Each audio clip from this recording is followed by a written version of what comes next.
Je voudrais du soleil vert, des dentelles et des théières, des photos de bord de mer, dans mon jardin d'hiver. Je voudrais de la lumière, comme en Nouvelle-Angleterre. Je veux changer d'atmosphère, dans mon jardin d'hiver.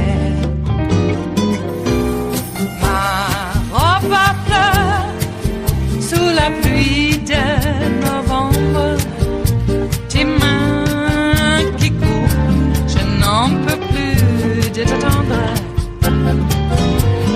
Les années passent, qu'il est loin, là je tombe. Nul ne peut nous entendre. Je voudrais du Fred Astaire, revoir un latte. Well, the president's campaign chairman was hit today immediately after his federal sentencing with an indictment for 16 new felony charges in New York State. Here's my question. Did that indictment include a little bit of a shot across the bow for the president himself? Because to me, as a non-lawyer, it looked that way. Let me show you what I mean, and then we'll actually talk to somebody who will know for sure. You remember that federal prosecutors in New York already named the president as individual number one in 2 campaign finance felonies that were charged in federal court in New York. According to prosecutors, individual 1, a.k.a. President Trump, is the person who directed Michael Cohen to commit campaign finance felonies when he directed the hush money payment scheme to 2 women right ahead of the presidential election and the cover-up thereafter.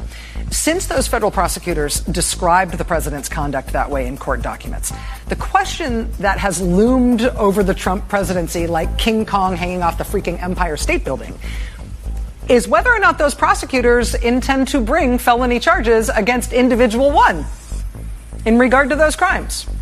Or indeed, the question of whether they might already have brought felony charges against individual 1, a.k.a. President Trump, in some sort of sealed indictment that we, the public, have not yet seen. In that campaign finance felony scheme, it is not just the president who is personally implicated as the person directing the scheme. The president's business, the Trump Organization, also appears to be implicated in that felony. In those felonies, I should say. Among other things, they falsely described those hush money payments in the Trump Organization's own books as tech services or a legal retainer. Prosecutors explicitly say that those descriptions in Trump Organization records are false. They explicitly describe the Trump Organization sort of cooking their own books that way, using their own business records to disguise the true nature of those payments, which were illegal payments. And after prosecutors went out of their way to describe the Trump Organization having done that, you know, you'd ask former prosecutors, you'd ask experienced defense attorneys, hey, why are these SDNY prosecutors going out of their way to show and describe these false bookkeeping entries at the Trump Organization? And lawyers would tell you, well, yeah, theoretically, that could be a crime too. Falsely recording those records as something they're not, that could be a felony called falsifying business records. Well, to you and me who aren't lawyers, that's not a very famous crime. Falsifying business records, that's not like bank robbery or reckless driving or even hamburglaring, right? I mean, falsifying business records, does anybody ever actually get charged for that? Well, remember I said it is a 16-count indictment today against Paul Manafort in New York? Count 8. Falsifying business records in the first degree. Count 9, falsifying business records in the first degree. Count 10, falsifying business records in the first degree. Count 11, and count 12, and count 13, and count 14, and count 15. 8 of the 16 felonies Manafort is charged with today in New York State are falsifying business records in the first degree. And falsifying business records is what the Trump Organization is effectively accused by prosecutors already of having done in the felony campaign finance case that is sending Michael Cohen to prison in a matter of weeks, and in which the president is also alleged to have directed the entire criminal scheme. And it's true, there is a federal Justice Department policy that arguably constrains any federal prosecutor from indicting and prosecuting a sitting president. But that federal Justice Department policy doesn't bind state prosecutors whatsoever. And neither state prosecutors nor federal prosecutors are barred from bringing any sort of prosecution against the president's business or against people who work for the president at his business, whether or not they're his children. I mean, is this today New York prosecutors showing the president how to expect this will be done? Joining us once again is Joyce Vance, former U.S. Attorney in Alabama. Joyce, thank you for sticking with us. I'm wondering what you think about this idea that the state prosecutors are sort of taking aim at the president here and showing the way that state law might produce a prosecution even out of those felony campaign finance charges we already saw against Cohen. It's very interesting that we're talking really about three different prosecutors' offices, at least three. The Southern District in New York, that's federal prosecutors. Today we've got charges filed by the Manhattan District Attorney. That's a second office. And then the third office that also appears to be quite interested in the functioning of both the Trump Organization and the Foundation is the New York Attorney General's office. These are the folks who've previously caused the foundation to dissolve and who issued subpoenas that were reported yesterday for information about Trump Organization deals with Deutsche Bank. So I think it's a safe assumption, I don't know anything specific about this particular case, that these three offices would have some level of communication and contact, that it's not impossible that federal prosecutors, for instance, would use established mechanisms for sharing evidence that they obtained in the grand jury with state prosecutors, that the offices would talk with each other about theories, and that we would see an indictment today on charges that might later be echoed in work being done by another office, which I think is the long-winded way of saying it's entirely possible that this is a signal of something to come in the future. Joyce Vance, former U.S. Attorney from the great state of Alabama. Joyce, thank you for being here tonight, and thank you for helping us over the course of the day, trying to understand the legal significance of all this stuff that happened today. Thanks so much. Thanks, Rachel. It is Thursday, the 14th of March of 2019. And you are in West Coast Cookbook and Speakeasy. I am your chef de cuisine, Justice Putnam, and our daily special is Metro Shrimp and Grits Thursdays. A little bit of jambalaya, a little bit of spice in your life. Well, some people are upset that Manafort could be serving 7 years. They really wanted more. I know I did. 3 of those years, he did get a 7-year term from Judge Jackson in the D.C. court. But about 3.5 of those years will be concurrent by, I think, regulation, some sort of edict that judges have to follow. And but the other 3 years or so will be, 3 years or so will be tacked on to the 4 years that he's already there. So 7 years. And that is quite a while. Just to let you know, 3 years. If you're in stir, even with a suite where you can cook your food and have tennis lessons and all that, it can still be hard time, especially for a guy like that. So 7 years, quite a bit of time. But you can run, but you can't hide.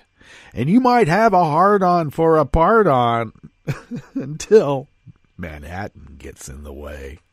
Yeah, he was hoping for a pardon from Donald Trump, and he may still get one. But the state charges brought by the Manhattan DA, 16 of them. So that's going to be pretty tough. And that's what Vance and Maddow were speaking about at the top there. There's a big message for individual one in those extra indictments, those new state charges.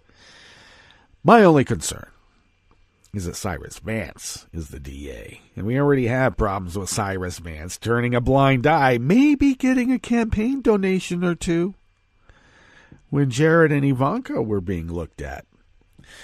And suddenly those charges went away.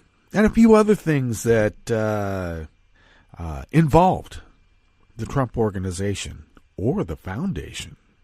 Remember that? He had a foundation too, not anymore. They took it away. So we heard, I don't know so much anymore. So, 7 years in jail, extra charges that may put him away for quite a while. Now, I know some of these are civil charges, but are they? No, I think they're all criminal indictments. They are. Mortgage fraud. Which is the message going to individual one, because it's already been testified in court for people going to jail that they helped Donald Trump with mortgage fraud. I know there's a lot of people out there that will say everybody keeps 2 sets of books. You keep a set of books for the bank so that you're making tons of money so you can get loans, so you can leverage. And then you got another set of books that you give to the government to show that you're totally destitute, just about living on the street, so you don't have to pay any taxes. Everybody does it. So how is that such a terrible crime? I'll tell you how it's such a terrible crime. If everybody does it, it means that we are a criminal nation and we ought to stop. And if we don't stop, then that's why we hire cops. And I don't mean the beat cop coming to beat you. I'm talking about criminal investigators. Okay? We're not talking about the jackboots. Okay? Let's be clear. We might use them as a little, Praetorian guard, but it's the criminal investigators I'm thinking of. And we need more of them, not less. Because every crook thinks they are smarter than the cops. And really the only reason crooks get away with what they get away with is because, cops are kind of deluged. Maybe if they were freed up from going after petty pot crimes, they might be able to do some real work and go after the destroyers of our society. And I don't mean the people taking drugs. Really. The destroyers of our society apparently are all these really rich people who think that they can get away with it. Apparently not anymore, at least for a subset. We'll see how that one goes too. Hey, what's on the rest of the menu? Well, continuing on here in the Bistro Cafe, a West Coast Cookbook and Speakeasy, Metro Shrimp and Grits Thursdays. Oh, wow. I love that. Well, a federal judge smacked down Betsy DeVos' racist attempt to thwart special education. Okay. I don't know what it is about Ponzi scheme types that have a lot of money. They certainly don't have any morality. Oh, they wrap themselves in the cloak of it, but they don't care 1 inch. You know that Cult45 Trump-loving developer? Well, he flipped out after a cyber expert flagged major security flaws in his MAGA Safe Spaces app. Yeah, the guy said, "I'm calling the FBI on you." And the guy responded, "Look, I'm a professional. I mean, I do this for a living. I get paid. I'm right here. Come on." What idiots. They're such snowflakes. And Trump wants to close all the international immigration offices, and the ramifications are huge. Sounds like Stephen Miller again. Really does. All the international immigration offices? Interesting. After the break, we then move to the chef's table, where Matt Whitaker blatantly lied to Congress and only testified again because he feared he could go to prison. And he still might. And a Canadian family lost 3 generations in the Ethiopian Airlines Flight ET 302 plane crash. And now we find out that our own FAA and others who were in negotiations with Boeing were delayed for over 5 weeks because of the government shutdown over Trump's vanity wall, and they were not able to implement the software fix to prevent these crashes. All that and more on West Coast Cookbook and Speakeasy. Bon appetit.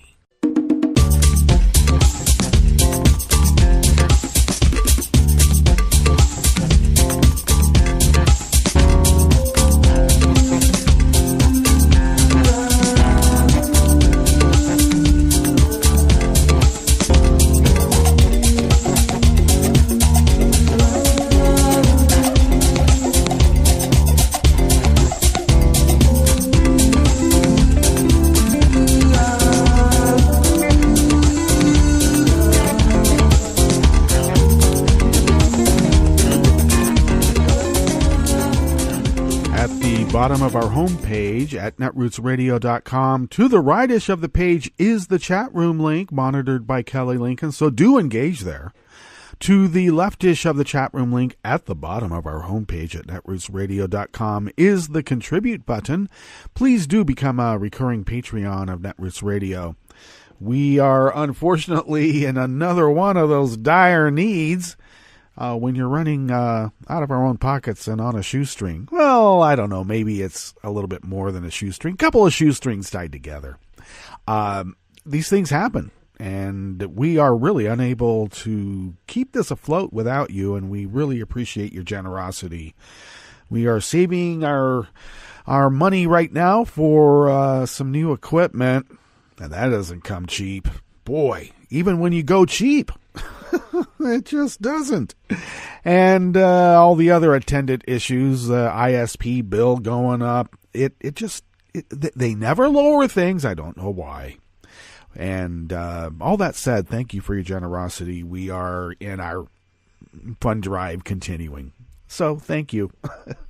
Please do follow Netroots Radio on Twitter at Netroots Radio. Tom takes care of that, and he does it admirably, and we like it. Follow me on Twitter at Justice Putnam. I also post the show notes and links diary on Daily Co's about 10 minutes before showtime, and then try to get those links shared on social media shortly before showtime, because it's a hectic time in the last 10 minutes, let me tell you. Also, you can follow the show on Twitter at Cookbook West, and pick up podcasts by way of Spreaker, Stitcher, iTunes, TuneIn, iHeart, YouTube, and you go wherever you go to get great pods. Okay, had a bit of a trouble yesterday, and we weren't the only ones. First, I will say that first we had a power pop, and I had to reset the equipment here, and that was an issue, so apologize for that, out of my hands. But apparently there's something much larger going on. Facebook apparently is still down for a lot of people, and then Instagram as well, since it's a Zuckerberg interest. So don't know what is going on about that. Comcast was having a big issue, so I guess we might have got caught up in the wash by people downstream or upstream who deal with any of those entities. So that was the issue yesterday. I don't know what's going to happen today, but we'll find out, won't we? Apparently, what's-his-face Manafort is going to be going to get his comeuppance, we hope. I think Judge Jackson wasn't very happy with all these principles, is she? Not at all. Hey, I just want to mention one other thing before we get into this first offering here in the Bistro Cafe of West Coast Cookbook and Speakeasy, and that is, our FAA forever was considered to be the premier investigative entity in the world for any type of plane crash. And now we cannot be trusted. We have an acting FAA head leader who I might have the years wrong, 30, 35 years as a Boeing executive. And there was a bit of a delay in grounding the 737 MAX 8 and 9, a Boeing plane.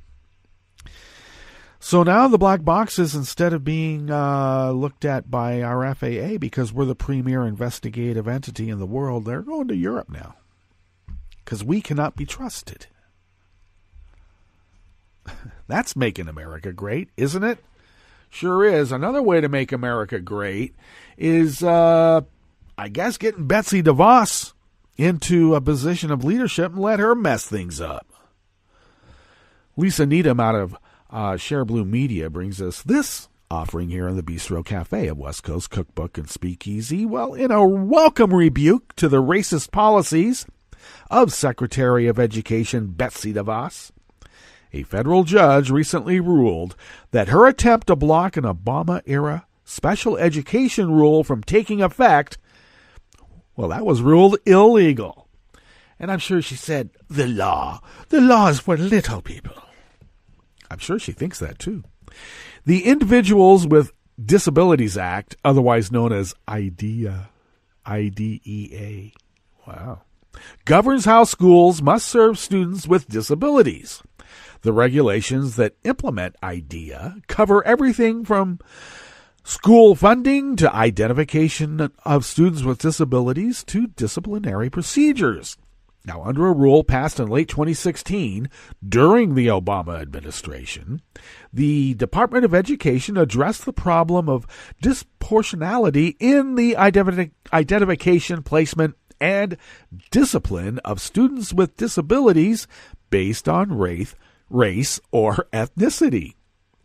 Well, stats showed that things are much worse than we thought in how those disciplinary measures were meted out based on race. And that's because students of color who receive special education services were removed from the classroom, suspended, or expelled at far greater rates than their white counterparts. Well, the 2016 rule sought to address those problems by requiring states to identify school districts with significant racial disproportionality in special education. The rule gave districts a standard by which to determine disproportionality and require those districts to review their policies and learn what the causes were and if changes were necessary. And of course, first of all, anything Obama did, he's got to undo. But this is also predicated upon race. And Betsy DeVos's attitude in the private charter school industry is you get rid of the students that are kind of like bringing you down, put them back into the regular public school, let that become squalid, even more squalid than it is. And we got a good thing going here with our pyramid scheme. And by the time somebody else has to pay, we're out of here. Now, this isn't the first time DeVos has shown her racist views when it comes to students of color. In the past, she said that increased protections for minority students make schools more violent. Well, of course they do. And you can tell because there's a lot more black people in prison than white people. And are they put there because of disproportionality? Well, that's a feature, not a bug.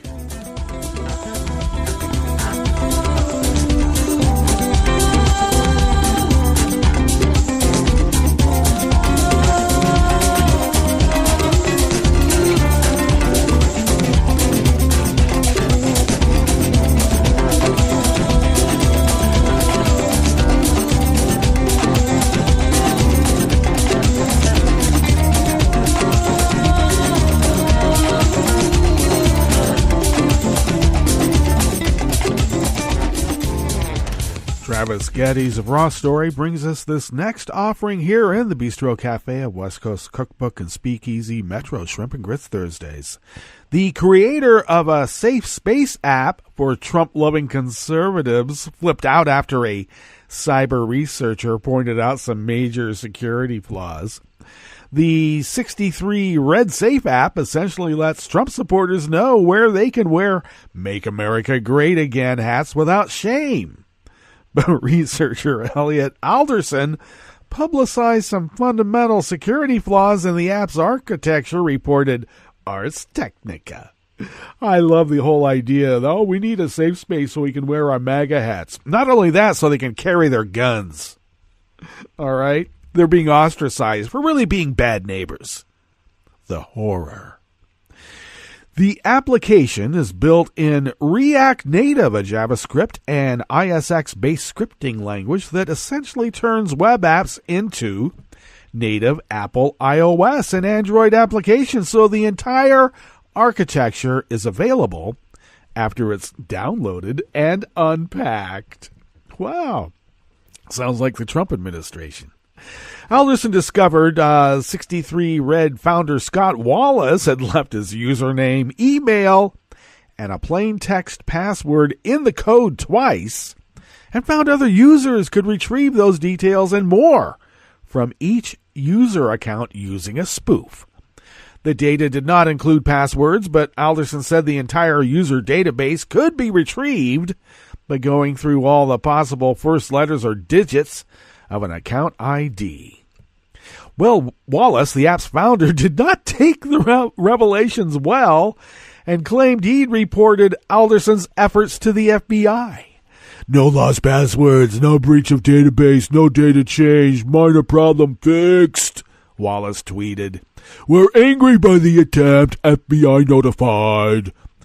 Well, in a post on Medium, Wallace then accused Alderson of hacking his app, which has been compared to Yelp and the Jim Crow-era Green Book, but for President Donald Trump's MAGA fans. We see this person's illegal and failed attempts to access our database servers as a politically motivated attack, and we will be reporting it to the FBI later today. We hope that, just as in the case of many other politically motivated internet attacks, this perpetrator will be brought to justice, and we will pursue this matter and all other attacks, failed or otherwise, to the most extent of the law. We log all activity against all our servers, and will present those logs as evidence of a crime. That's Wallace. Yeah, that guy's really unhappy. Now, Alderson, for his part, insisted he never attempted to change any data and had simply tested the app's security. I did not hack your app. I read the available source code and I used your unauthenticated APIs, Alderson said. It is the equivalent to using your app by threatening me, a security researcher. You are threatening the whole InfoSec community. I'm a professional, and I am not hiding. I'm staying at your disposal if needed.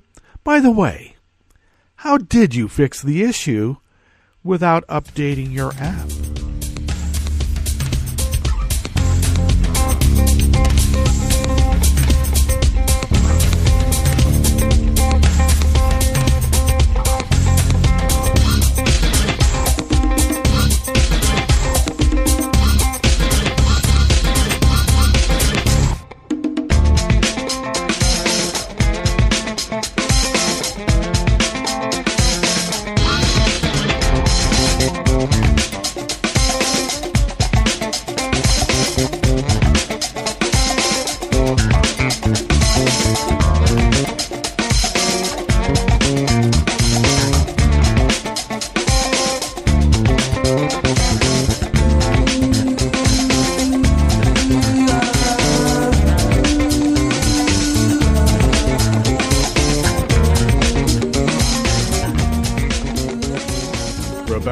Tralgo of Think Progress brings us this final offering here in the Bistro Cafe of West Coast Cookbook and Speakeasy. The U.S. Citizenship and Immigration Services, USCIS, announced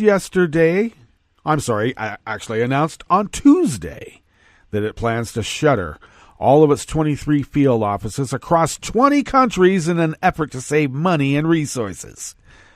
You mean to try to pay for the wall? Jesus. The administration's goal of cost-cutting, however, could have real-life ramifications for refugee processing and foreign nationals in urgent need of humanitarian parole. Overseas USCIS field offices play a crucial role in refugee applications, family reunification visas, and foreign adoptions. Now, I'm confused. On the one hand, they say you got to be able to ask for amnesty in your country. Of course, the reason people are leaving their countries is because they're seeking amnesty to get away from that country. Oh, they're going to be able to go into some immigration office in that country and be able to ask for asylum in the United States. Those people are going to be dropped live from a helicopter at about 7,000 feet, like they've done before. And then in this instance, where people are there's a process in which you can get asylum, essentially, in the country, they want to close all of the immigration offices. This is Stephen Miller. USCIS stated that while they are just in the preliminary stages of the decision, any shift in USCIS responsibilities would make the agency more efficient and effective, saving millions of dollars to help maximize resources. The agency added that it will work closely with DHS and the Department of State to coordinate necessary interagency agreements to ensure no interruption in the provision of immigration services to affected applicants and petitioners. Experts, however, believe that's easier said than done. And that was a really convoluted way for the USCIS to say it even. And the experts point out the irony in using the backlog of more than 800,000 immigration cases as justification to close every single immigration office. After all, that backlog ballooned in large part due to the Trump administration's own immigration policies. See, it's a self-fulfilling prophecy. It's a feature, not a bug. Now, news of the impending USCIS closures comes the same week as the 2020 budget proposal, which included an immigration services surcharge. The fee increase would add an estimated 10% to immigration form filing fees. This guy wants to put money in his pocket in every way. You bring in a parking meter, you got to pay the VIG out of the parking meter. When you chop it off and you bring it into the little meeting room, according to the budget, these fees are necessary to go towards deficit reduction, despite the fact that the fees would be just a drop in the bucket compared to the $31 trillion the budget estimates the deficit will reach within the next decade. Well, that's nice to take us into the break. I'm fuming now. I need to catch my breath. Let's go to our break, and when we come back, we will be going through weather from around the world, and we will finish up with the stories that we've curated for you today. You are listening to West Coast Cookbook and Speakeasy, and we will be right back. You are listening to netrootsradio.com. Please hang up and try again.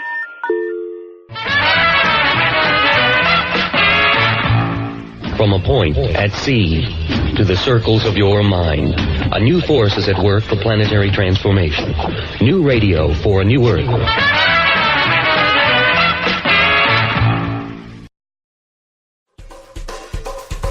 This is Scientific American's 60-Second Science. I'm Christopher Intagliata. In the movie Armageddon, an asteroid the size of Texas is hurtling towards the Earth. All seems lost, but then Bruce Willis sacrifices his own life to detonate a thermonuclear bomb on the asteroid.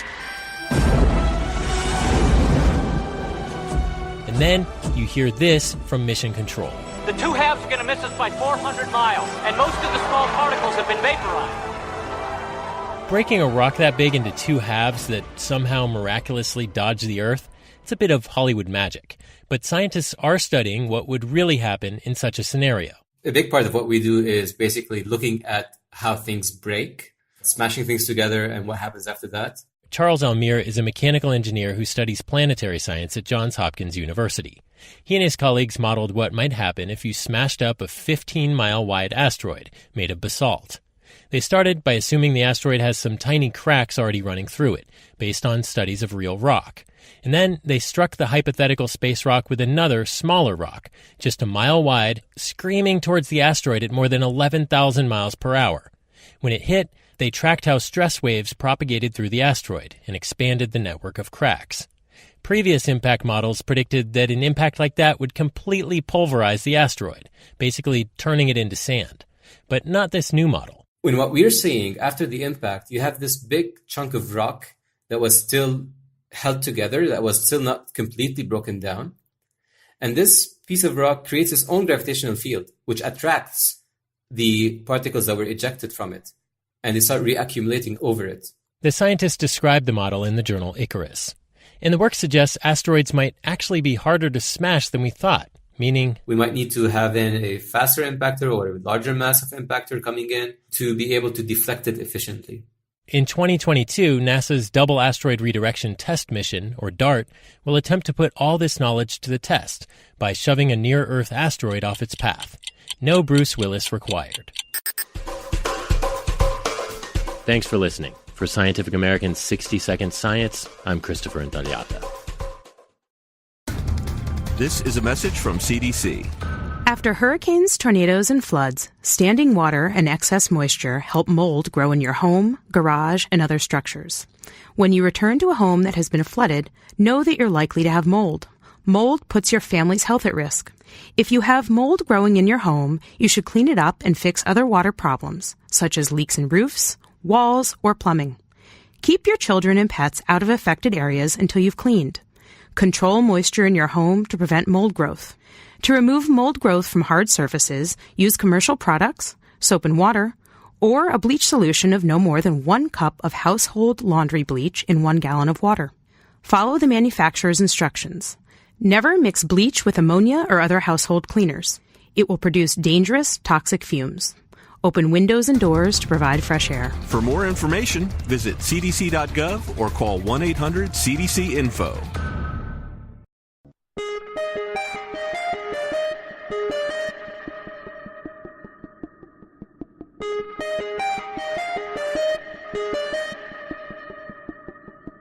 Hi, it's Tom. Could we humbly suggest your donation to netrootsradio.com? All we've got to run this 24-hour powerhouse of progressive resistance radio is what comes out of our own wallets. And you are our biggest donor. And it doesn't take much, $3, $5. Just go to the bottom of our netrootsradio.com page and hit our secure donate button. Heck, you can even make a recurring contribution, and you'll get a wondiferous pair of Netroots radio stickers for application to your backpack, your bumper sticker, or your banjo. Well, it's up to you which backpack you want to put it on. So donate what you'd like at the bottom of our netrootsradio.com's homepage, because you are our biggest donor. netrootsradio.com. Together, we are Resistance Radio. In the U.S., about 15% of people who have HIV don't know they have it. If you have it, the sooner you get diagnosed, the sooner you can start life-saving treatment. Everyone should get tested at least once, and those at high risk should get tested at least once a year. If you're pregnant or planning to get pregnant, get tested as soon as possible. Healthcare providers, conduct routine testing according to CDC's guidelines. Screen all youth and adults for HIV risk behaviors. Help patients understand their risk and the best prevention options. If people test positive, link them to treatment and prevention counseling quickly. HIV testing is important. Know your HIV status. See your healthcare provider to get tested or find a testing site at gettested.cdc.gov. You can also get a home testing kit online or from a drugstore. To learn more, visit cdc.gov/vital signs.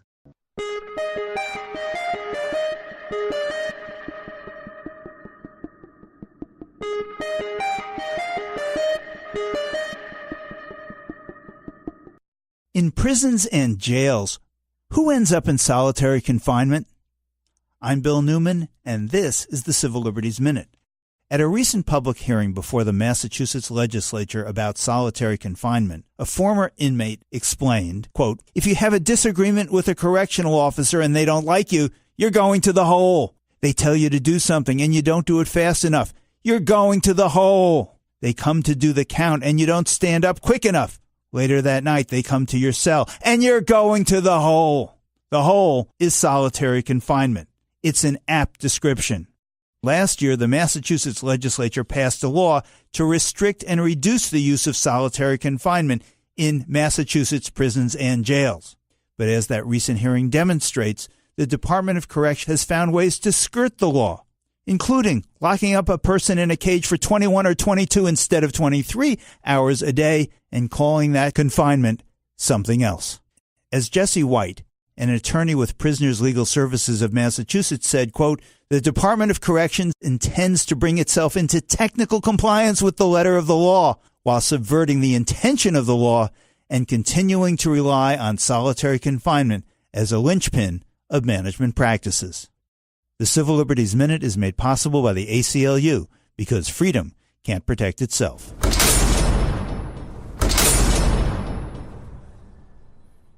I'm Rick Smith, and this is Labor History in 2. On this day in labor history, the year was 1906. This is the day the world lost a great champion of women's and workers' rights, Susan B. Anthony. Born in 1820 in Massachusetts to a Quaker family, Susan is most well known for her tireless campaign to secure the right to vote for women. But did you know she was also a staunch supporter of women's rights in the workplace? She experienced the unequal treatment of women in the workplace firsthand. In 1848, Anthony was a teacher in New York, where she discovered that male teachers earned $10 a month to teach, while women only earned $2.50. Anthony became involved in the teachers' union, continually advocating for equal pay and advancing the call for the 8-hour workday. She encouraged women excluded from participation in the labor movement by men to form their own labor organizations. And in 1870, she helped to found the Working Women's Central Association. Anthony was often rebuffed and ignored by men in her effort to give women a greater voice in the labor movement.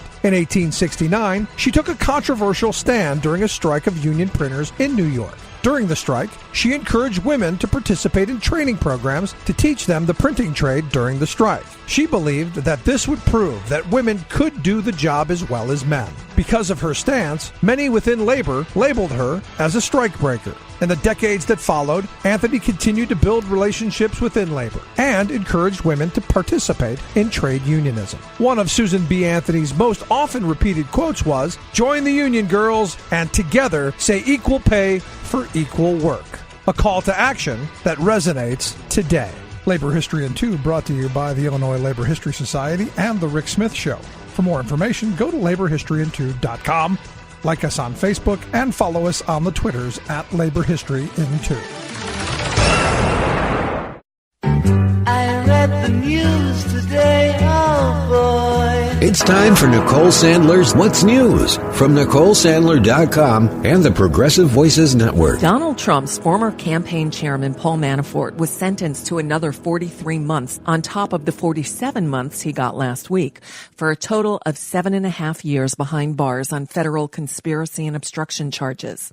Judge Amy Berman Jackson warned Manafort's attorneys about feeding Trump's narrative about no collusion, saying that prosecutors had not addressed the issue of collusion in this case, and she said that was still under investigation by special counsel Robert Mueller. Quote, "The no collusion refrain that runs through the entire defense memorandum is unrelated to matters at hand. It's hard to understand why an attorney would write that. The no collusion mantra is simply a non sequitur." The judge then issued what could be taken as a warning to anyone still facing potential charges relating to the special counsel probe. Quote, "Court is one of those places where facts still matter," she said. But after the court proceedings ended, Manafort's attorney went right to the microphones to explicitly lie about exactly that. Good thing some loud people who were in the courtroom were there to challenge him. What I'm about to say will not be a surprise. Judge Jackson conceded that there was absolutely no evidence of any Russian collusion in this case. So that makes two courts have ruled no evidence of any collusion with any Russian. That's not what Part she said. number two. Very sad. That's not what she said. Very sad That's not what day she said. for such a callous, harsh sentence that is totally unnecessary. Much like this. You guys are liars now. You're not lawyers. You're liars. Then, just moments after the latest sentence was handed down, the Manhattan District Attorney indicted Manafort on 16 charges of fraud and conspiracy. Charges that, by the way, can't be overturned by presidential pardon. Roger Stone is back before that same federal judge, Amy Berman Jackson, on Thursday for a status hearing that was initially set to hash out pretrial issues and potentially set a trial date. But Stone's behavior in recent weeks, testing the limits of his gag order after he and his attorney plotted a book publicity tour, could also dominate the proceedings. The judge is clearly unhappy with him about the book's availability and has told him he's crossed a line that she already warned him should not be crossed. Stay tuned. At a closed-door hearing Wednesday, former acting Attorney General Matt Whitaker did not deny that Donald Trump called him to discuss the case against Michael Cohen. This, according to Congressman Gerald Nadler's comments about Whitaker's testimony before the House Judiciary Committee. There are three main takeaways that we take away from today. One, unlike in the hearing room, Mr. Whitaker did not deny that the president called him to discuss the Michael Cohen case and personnel decisions in the Southern District. Two, while he was acting Attorney General, Mr. Whitaker was directly involved in conversations about whether to fire one or more U.S. attorneys. And three, while he was acting Attorney General, Mr. Whitaker was involved in conversations about the scope of the Southern District of New York U.S. Attorney Berman's recusal and whether the Southern District went too far in pursuing the campaign finance case in which the president was listed as individual number one. Those are the three takeaways from today. And then there were 15. Beto O'Rourke made it official Thursday morning. Amy and I are happy to share with you that I'm running to serve you as the next president of the United States of America. This is a defining moment of truth for this country and for every single one of us. The challenges that we face right now, the interconnected crises in our economy, our democracy, and our climate have never been greater. And they will either consume us or they will afford us the greatest opportunity to unleash the genius of the United States of America. In other words, this moment of peril produces perhaps the greatest moment of promise for this country and for everyone inside of it. Congress heads out for its March recess Thursday afternoon, but not before the Senate votes on the resolution of disapproval over Trump's national emergency declaration. At least 5 Republican senators, Collins, Murkowski, Rand Paul, Tom Tillis, and Mike Lee, have said they'll join Democrats in approving the resolution intended to challenge Trump's executive authority. The White House has said Trump will, for the first time in his presidency, veto the bill. Meanwhile, the Senate on Wednesday quietly voted to rebuke Trump over his foreign policy. They voted 54-46 on a resolution introduced by Senator Bernie Sanders requiring Trump to withdraw U.S. troops from the Saudi-led war in Yemen within 30 days. The House still needs to pass the bill, but administration officials have already advised Trump to veto that resolution, too. The administration on Wednesday reversed its position on the Boeing 737 MAX jets and ordered the planes grounded. The FAA citing new satellite data and evidence gathered from the scene of Sunday's crash in Ethiopia, which occurred 6 minutes after takeoff. The U.S. was the last country to do so. And that's just a bit of what's news for now. I'm Nicole Sandler. If you appreciate these reports and the Nicole Sandler Show, I hope you'll consider making a contribution. My work is 100% listener supported, and I can't do it without your help. Find out more at NicoleSandler.com/donate. From UN headquarters in New York, I'm Luke Vargas with your World in 2 minutes. British lawmakers voted Wednesday to block a no-deal Brexit from occurring later this month, should they fail to agree on terms governing the UK's future relationship with the European Union.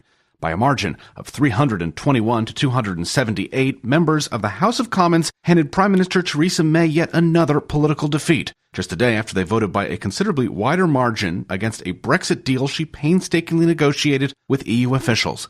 As a result of both votes, May's options for delivering Brexit have significantly narrowed, and a delay to the entire Brexit process looks more and more inevitable. Speaking moments after Wednesday's vote, May said she'd be willing to ask the EU for a short extension to Brexit lasting until June 30th, but only if lawmakers could miraculously agree on a Brexit deal by next Wednesday. The House has to understand and accept that if it is not willing to support a deal in the coming days, and as it is not willing to support leaving without a deal on the 29th of March, then it is suggesting that there will need to be a much longer extension to Article 50.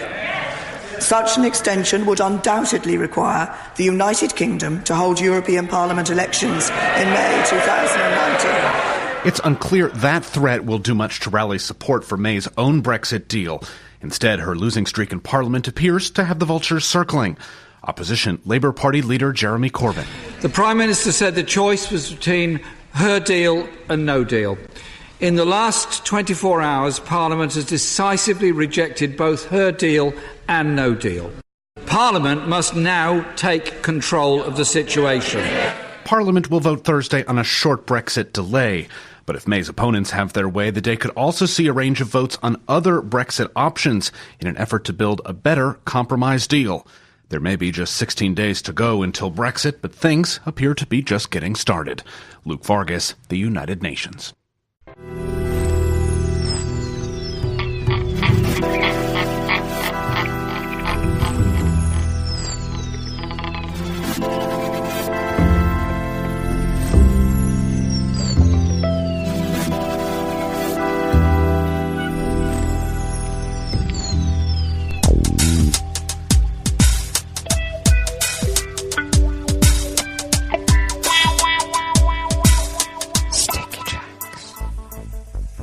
Thank you for accompanying us here to the chef's table at West Coast Cookbook and Speakeasy. Metro Shrimp and Grits Thursdays, by the way. We always begin weather from around the world along the banks of the Rogue River and the Rogue River Valley of southern Oregon on the west coast of the continental United States of America, where it is currently 32 degrees Fahrenheit. We are partly cloudy with winds light and variable out of the north. We are expected to get, up to about 62, 64 degrees today, maybe even only 58.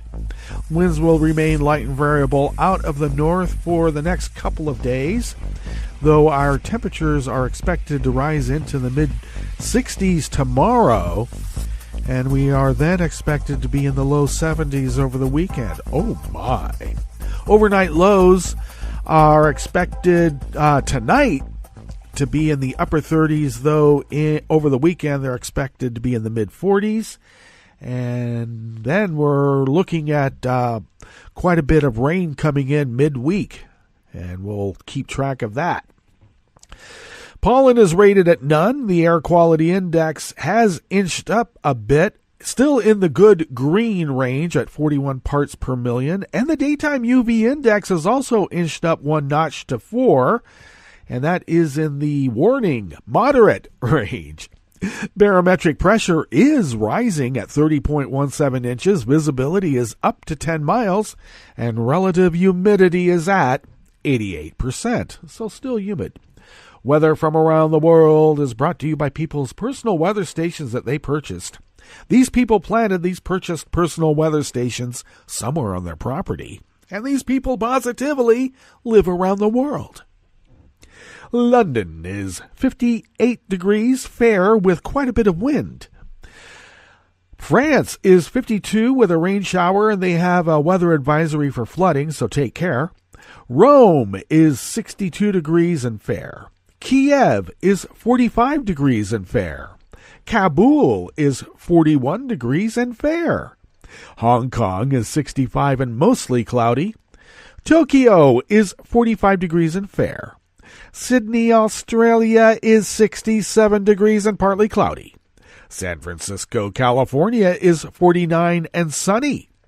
And New York is 48 degrees Fahrenheit and fair as fair can be. And that is weather from around the world, brought to you by people's personal weather stations that they purchased. These people planted these purchased personal weather stations somewhere on their property. And these people positively live around the world.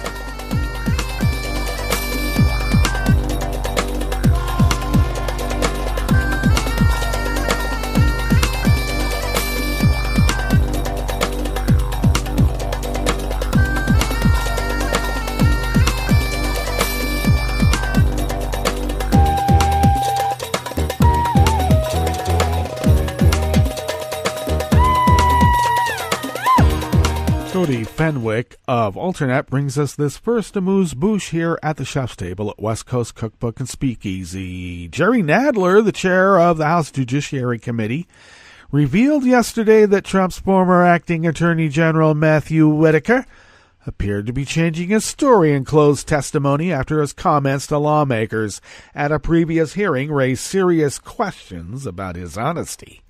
Unlike in the hearing room, Mr. Whitaker did not deny that the president called him to discuss the Michael Cohen case and personnel decisions in the Southern District, Nadler told the press.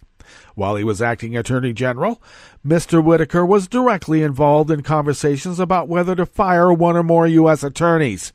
He then added, while he was acting Attorney General, Mr. Whitaker was involved in conversations about the scope of the Southern District of New York U.S. Attorney Berman's recusal and whether the Southern District went too far in pursuing the campaign finance case in which the president was listed as Individual 1. Whitaker has since been replaced as Attorney General by William Barr, who was confirmed by the Senate. But these revelations suggest, as many have suspected, that Trump tried to use Whitaker to gain control over the investigations encircling him in what may have been a massive abuse of power and potentially obstruction of justice. In addition to that, Whitaker's new admissions may be in conflict with his prior testimony to Congress, which I suppose means that he lied, and that he probably feared that he was going to jail, and he had to clear it up.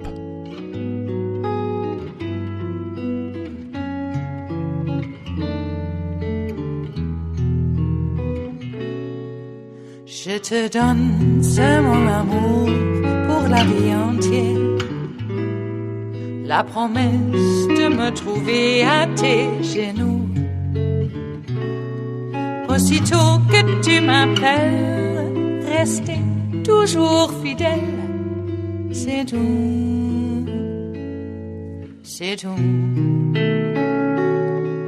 Je te donne tous mes printemps, mes étés de mer, mes automnes quand les feuilles tombent partout. Si ce n'est pas une bonne affaire, je te donne tous mes hivers, c'est tout. Chris Helgren of Reuters brings us this final amuse-bouche here at the chef's table at West Coast Cookbook and Speakeasy. 3 generations of a Canadian family were among the 157 people who perished when Ethiopian Airlines Flight ET 302 crashed on Sunday. They were on their way to a Kenya vacation when the plane crashed, minutes after taking off from Addis Ababa, killing passengers and crew from more than 30 countries. This is terrible and tragic. Manat Vaidya, brother of Kosha Vaidya, told Reuters, "It feels as if my whole support system has disappeared. I have no idea how we will cope up with this tragedy." Well, the family was flying to Kenya so that Kosha Vaidya could show her Canadian-born daughters the country of her birth. He was adding his parents were returning there for the first time in more than 50 years. Such a sad story. One of the family members worked at medical testing company Life Labs as a lab technician and as a lab professional for Public Health Ontario. In email statements, both remembered his helpful and pleasant demeanor, his sense of humor, and dedication to his family. And another family member had been a human resources advisor for the Canadian Hearing Society since 2017. And the organization said in a website statement, adding she would be remembered for her intelligence, professionalism, and dynamic personality. And we lose people in such tragic ways that could be prevented. All right, we are now at the end of our broadcast period for the day, but Netroots Radio is going to broadcast on. We're going to meet up tomorrow for Blue Moon Spirits Fridays. So do stay tuned to Netroots Radio all day and all night for all the breaking news as it breaks. And we'll meet up here, right here tomorrow in West Coast Cookbook and Speakeasy. Bon appetit.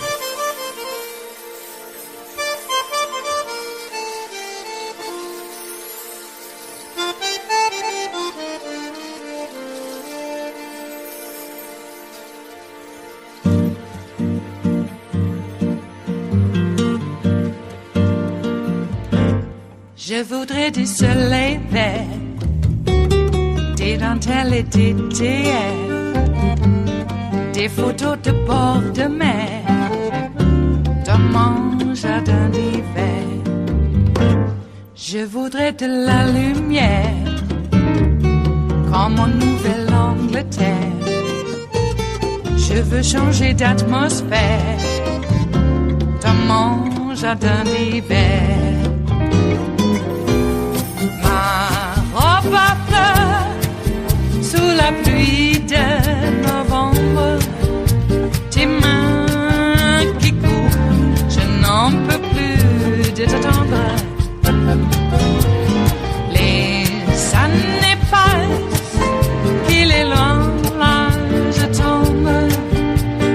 Nul ne peut nous entendre. Je voudrais du Fred Astaire, revoir un latte Goël. Je voudrais toujours te plaire dans mon jardin d'hiver. Je veux déjeuner par terre, comme au long de golfe clair, t'embrasser les yeux ouverts dans mon jardin d'hiver.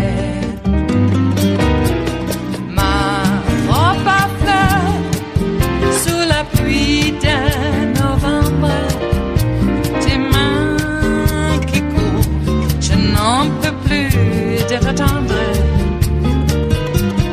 Les années passent, il est loin, là je tombe. Nul ne peut nous entendre. Ba-da-da-dum-di-da-dum.